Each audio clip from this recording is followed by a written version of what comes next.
Bitcoin, blockchain, Dogecoin, Ethereum, NFT ये सारे शब्द आजकल हर तरफ सुनाई देते हैं, है ना? पर सवाल यह है कि आखिर इनका मतलब क्या है? तो आज हम इसी गुत्थी को सुलझाने वाले हैं और क्रिप्टो की दुनिया को बिल्कुल आसान भाषा में समझेंगे कि ये सब आखिर काम कैसे करता है। तो हमारा आज का सफर कैसा रहेगा? हम शुरू करेंगे बिल्कुल शुरुआत से, यानी पैसे के इतिहास से। फिर हम समझेंगे कि ये डिजिटल लेजर क्या होता है, ब्लॉकचेन टेक्नोलॉजी कैसे भरोसा बनाती है, और ये भी देखेंगे कि बिटकॉइन के अलावा और क्या-क्या है इस क्रिप्टोवर्स में। हम इसकी बड़ी बहसों और एनएफटी जैसी अजीब चीजों पर भी बात करेंगे। देखिए, क्रिप्टो करेंसी तक पहुंचने से पहले हमें थोड़ा पीछे जाना होगा, पैसे के इतिहास में, क्योंकि ये समझना जरूरी है कि हम यहां तक पहुंचे कैसे। सोचिए, हजारों साल पहले जब पैसा नहीं था, तब होता था बार्टर सिस्टम, यानी चीजों की अदला बदली। जैसे एक घोड़े के बदले एक बिल्ली। लेकिन यहां एक दिक्कत थी, अगर घोड़े वाले को बिल्ली नहीं चाहिए तो? इसी समस्या को सुलझाने के लिए आए सिक्के, जो सोने, चांदी जैसी कीमती धातुओं से बनते थे। फिर आया कागजी नोटों का दौर, जिनकी कीमत सरकार के भरोसे पर टिकी होती है।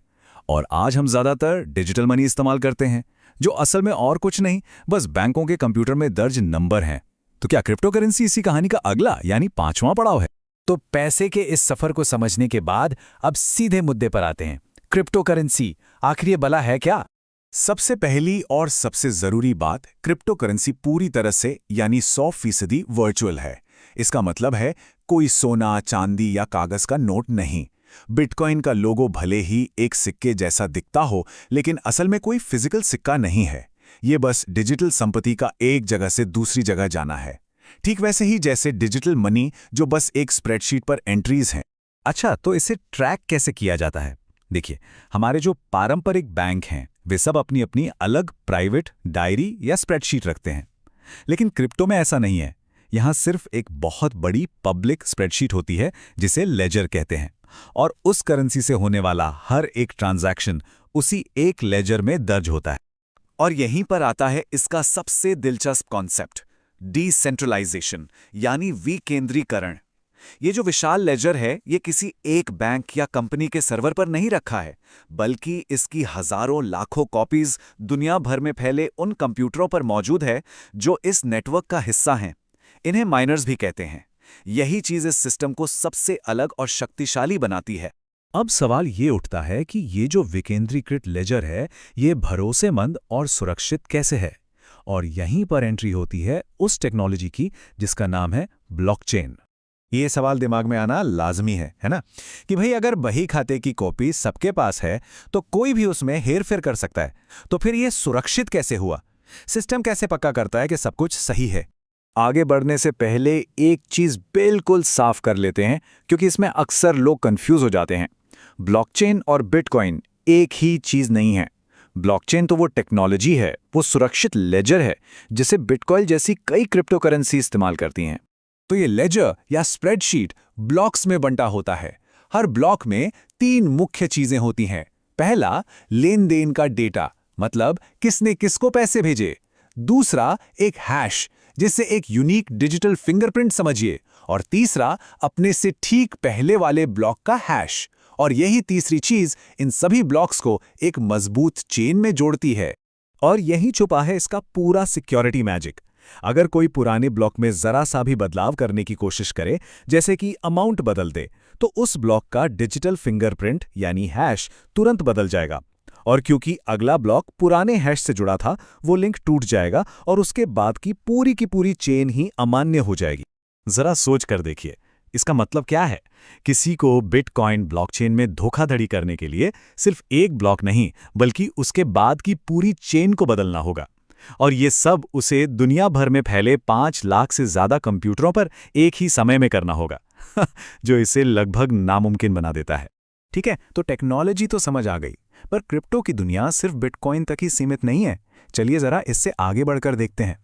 हम लोग ज्यादातर बिटकॉइन का ही नाम सुनते हैं, पर यह जानकर शायद हैरानी होगी कि असल में 4000 से भी ज्यादा अलग अलग तरह की क्रिप्टो करेंसी मौजूद हैं। और सबकी अपनी अपनी खासियत है।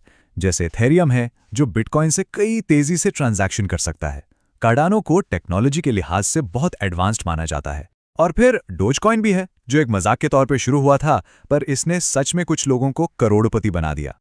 अब जाहिर सी बात है, जब कोई चीज इतनी बड़ी हो तो उसको लेकर बहस भी होती है। हर कोई इसे लेकर उतना उत्साहित नहीं है। तो चलिए इसके पक्ष और विपक्ष दोनों तर्कों को समझते हैं। एक तरफ जो लोग इसे सपोर्ट करते हैं उनका कहना है कि सारे लेन देन खुले और पारदर्शी हैं, किसी बैंक की जरूरत नहीं और बस एक इंटरनेट कनेक्शन से दुनिया में कहीं भी तुरंत और कम खर्चे में पैसा भेजा जा सकता है। वहीं दूसरी तरफ जो इसकी आलोचना करते हैं वो कहते हैं कि इसकी कीमत बहुत ज़्यादा घटती बढ़ती है, ज़्यादातर जगह इसे पेमेंट के लिए इस्तेमाल नहीं किया जा सकता, इसकी माइनिंग में बहुत ज़्यादा बिजली खर्च होती है और इसे गलत कामों के लिए भी इस्तेमाल किया जा सकता है। चलिए अब क्रिप्टो के दुनिया के कुछ और भी ज्यादा कह सकते हैं अजीब और विवादास्पद पहलुओं पर बात करते हैं। ये जो आपराधिक इस्तेमाल वाली बात है, इस पर आंकड़े एक अलग ही कहानी बताते हैं। एक स्टडी के मुताबिक सिर्फ 0.34% क्रिप्टो ट्रांजैक्शंस ही किसी गलत काम से जुड़े होते हैं, जबकि कैश के मामले में यह आंकड़ा 5% तक हो सकता है। इसकी एक वजह यह भी है कि क्रिप्टो ट्रांजैक्शन पूरी तरह से गुमनाम नहीं होते, उनका एक पक्का रिकॉर्ड हमेशा के लिए ब्लॉकचेन पर रह जाता है। और फिर आती हैं एनएफटीज की बहुत ही अजीब दुनिया। एनएफटी यानी नॉन फंजिबल टोकन। ये ब्लॉकचेन का इस्तेमाल करके किसी भी डिजिटल चीज जैसे कि एक तस्वीर पर मालिकाना हक साबित करने का एक तरीका है। मतलब कोई भी उस तस्वीर को कॉपी पेस्ट कर सकता है, पर एनएफटी ये साबित करता है कि ओरिजिनल का मालिक कौन है। और लोग इस डिजिटल मालिकाना हक के लिए जो कीमतें दे रहे हैं वो सुनकर होश उड़ जाएंगे। ट्विटर के फाउंडर ने अपना पहला ट्वीट ही एक एनएफटी के तौर पर $2.9 मिलियन में बेच दिया, और एक आर्टिस्ट बीपल की सिर्फ एक जेपीजी फाइल $69 मिलियन में बिकी। और ये हमें क्रिप्टो की दुनिया की उस सच्चाई की याद दिलाता है जो बहुत अप्रत्याशित, बहुत जोखिम भरी और कभी-कभी तो बिल्कुल बेतुकी लगती है। जैसा कि डोजकॉइन के साथ हुआ, लोग सिर्फ इसलिए करोड़पति बन गए क्योंकि उन्होंने एक मजाक वाली करेंसी को तब खरीद लिया था जब वो बहुत सस्ती थी। तो आखिर में सवाल यही बचता है, क्या क्रिप्टो करेंसी पैसे की 10,000 साल पुरानी कहानी का अगला पड़ाव है, या ये बस एक बहुत अस्थिर डिजिटल संपत्ति है जो अभी भी अपने असली मकसद की तलाश में है? इस सवाल का जवाब शायद आने वाला वक्त ही देगा।